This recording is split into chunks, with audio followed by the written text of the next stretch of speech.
Amazing organ. It works hard for us every second of every day, delivering blood and oxygen to every cell in our body.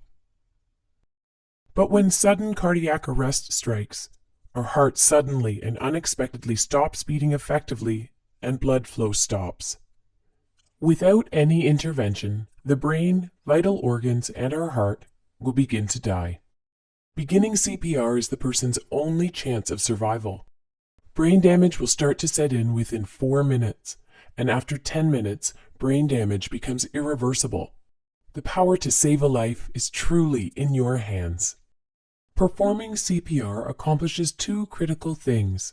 1. Compressions move oxygenated blood to the brain to keep the brain alive. And 2. Compressions keep blood and oxygen moving to the heart muscle itself, so that it has the best chance of resuming a normal electrical rhythm after a shock is delivered. As you begin compressions, you are creating an artificial pump and doing the work of the heart manually. With each good, effective compression, you are building up pressure in the system, which will move blood around the heart and up to the brain. It does take time to get the blood moving with CPR, so it is very important to push hard and push fast to build the pressure up, which keeps blood going to the brain.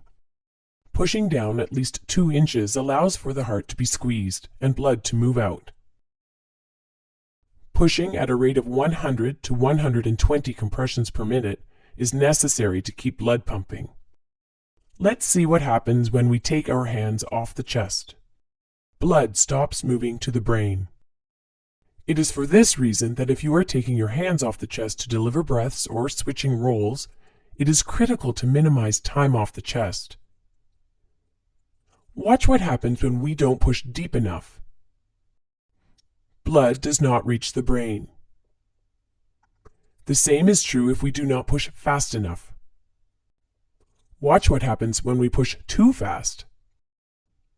The heart does not have time to refill with blood, therefore not enough blood gets pumped out.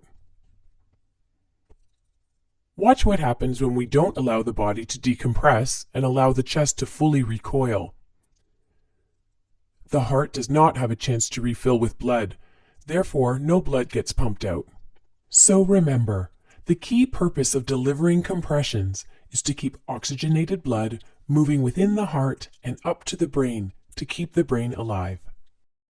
We need to push hard and push fast in the center of the chest. If ribs break, that's okay.